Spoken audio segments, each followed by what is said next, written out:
Hello guys, welcome back to our channel. நான் உங்க Gopika. 1 year கீழ இருக்க குழந்தைகளுக்கு வந்து நம்ம டிராவல் பண்ணும்போது வெளியில வந்து ஃபுட்ஸ் வாங்கி கொடுக்கிறது அவ்வளோ சேஃப் கிடையாது. பட் நம்ம 2 நாளுக்கு சேத்தா மாதிரி எப்படி வந்து ஃபுட்ஸ் கொண்டு போறதுன்னு நமக்கு தெரியாது. ஸோ அதுக்காக தான் நான் இந்த வீடியோ வந்து போட்டிருக்கேன். நவிக்கு 9 months இருக்கும்போது நான் 2 நாள் வந்து டிராவல் பண்ண வேண்டியதாக இருந்துச்சு. ஸோ அதுக்கு என்னென்னலாம் ஃபுட்ஸ் வந்து நான் கொண்டு போனேன் அப்படின்றது தான் இந்த வீடியோவில் பார்க்கலாம். அதை பார்க்குறதுக்கு வீடியோக்குள்ளே போகலாம்.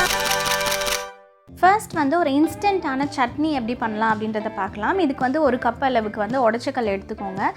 தென் 4-5 இலை வந்து கருவேப்பிலை எடுத்துருக்கோம். 4லேருந்து 5 மிளகு, அப்புறம் கொஞ்சம் சீரகம். இது எல்லாத்தையுமே வந்து நம்ம ட்ரை ரோஸ்ட் பண்ண போகிறோம்.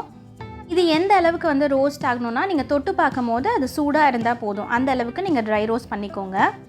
இது ரோஸ்ட் ஆனதுக்கு அப்புறமா ஸ்டவ்வை வந்து ஆஃப் பண்ணிவிட்டு நல்லா ஆற வச்சு ஒரு சின்ன மிக்ஸி ஜாரில் வந்து போட்டு நல்லா வந்து அரைச்சி எடுத்துக்கோங்க. இதை வந்து நல்லா நைஸாக அரைச்சி எடுத்துக்கலாம். நீங்கள் ஒரு இட்லி வந்து இன்ஸ்டண்ட்டாக எங்கே வேணாலும் கிடைக்கும். பட் சட்னியில் வந்து கொஞ்சம் காரம் இருக்கலாம். 1 year பிலோ வரைக்கும் நம்ம உப்பு போட மாட்டோம் இல்லையா? ஸோ உப்பு எல்லாம் நம்ம தவிர்க்கிறதுக்காக தான் இந்த சட்னி வந்து நம்ம ப்ரிப்பேர் பண்ணுறோம். ஸோ இந்த பவுடரை வந்து ஒரு ஏர்டைட் கண்டெய்னரில் வந்து நீங்கள் ஸ்டோர் பண்ணி வச்சுக்கலாம். இதை எப்படி யூஸ் பண்ணணும்னு நான் சொல்கிறேன்.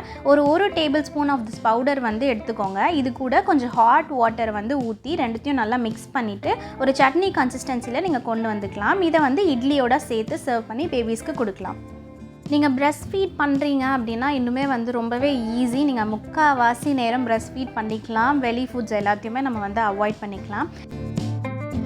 அண்ட் எஸ், சூப்பரான ஒரு சட்னி வந்து ரெடி ஆகிடுச்சு. இதில் மிளகு வந்து கொஞ்சம் கம்மியாக போட்டுக்கோங்க, ஏன்னா கொஞ்சம் காரம் இருக்க மாதிரி இருக்கும்.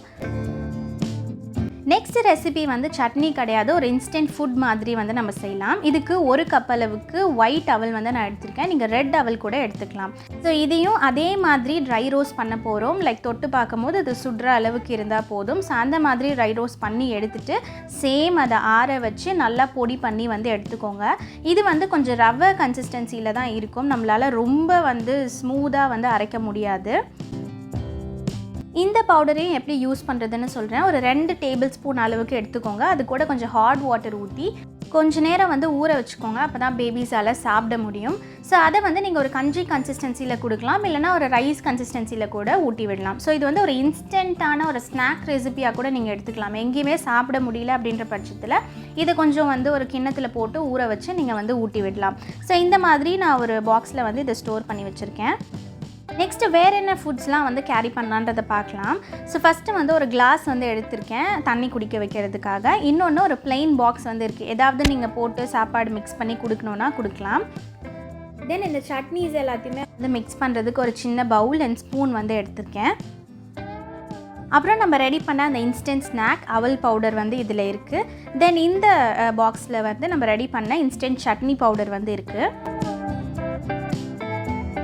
தென் இதில் வந்து ஹாட் வாட்டரை வந்து ஆற வச்சு எடுத்து வச்சுருக்கேன். எந்த டைமில் வேணாலும் நம்ம கொடுக்கலாம், சூடு இல்லாமல் இருக்கும் அப்படின்றதுக்காக. அண்ட் இன்னொன்றுத்தில் வந்து மார்னிங் கிளம்புறதுனால வீட்டிலேருந்தே நம்ம பிரேக்ஃபாஸ்ட் செஞ்சுக்கிறது ரொம்பவே நல்லது. ஸோ இந்த பாக்ஸில் வந்து இட்லியும் தேங்காய் சட்னியும் வந்து எடுத்திருக்கேன். இந்த தேங்காய் சட்னிக்கும் வந்து தேங்காய், உடச்சக்கல்ல, அதுக்கப்புறம் சீரகம், இது 3த்தையும் வந்து அரைச்சி அதோட பால் மட்டும் எடுத்து இதில் வந்து கொஞ்சம் தாளிப்பு போட்டு நம்ம வந்து கொடுக்கலாம். அண்ட் இந்த ஃப்ளாஸ்கில் வந்து ஹாட் வாட்டர் இருக்குது. ஸோ இந்த சட்னிஸ்லாம் மிக்ஸ் பண்ணுறதுக்கு வேணும்ல, ஸோ அதுக்காக. அண்ட் இதை தவிர்த்து மேஜரான இன்க்ரீடியன்ட்ஸ் நமக்கு ஃப்ரூட்ஸ் மட்டும்தான். ஸோ அதை சாப்பிட்றாங்களோ இல்லையோ ஃப்ரூட்ஸ் சாப்பிடுவாங்க. ஸோ 2 செவ்வாழை, போகும்போது 1 வரும்போது 1 அப்படின்னு கணக்கு பண்ணி எடுத்திருக்கேன். என்னென்ன ஃப்ரூட்ஸ்லாம் வந்து பேபிஸ்க்கு கொடுக்கலான்னு ஆல்ரெடி ஒரு வீடியோ பண்ணியிருக்கேன், டிஸ்கிரிப்ஷனில் கொடுக்குறேன் பாருங்கள். அதுக்கப்புறமா வந்து 3 சப்போட்டா பழம் எடுத்திருக்கேன். அது ரொம்ப ஸ்வீட்டாக இருக்குன்றதுனால எந்த நேரத்தில் வேணாலும் நம்ம கொடுக்கலாம்.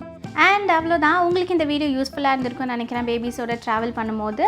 ஸோ அடுத்தடுத்து என்னோடய வீடியோஸ் பார்க்குறதுக்கு மறக்காமல் சப்ஸ்கிரைப் பண்ணிக்கோங்க. அண்ட் அது வரைக்கும் எல்லோரும் எப்பயும் ஹாப்பியாக இருப்போம். பாய்.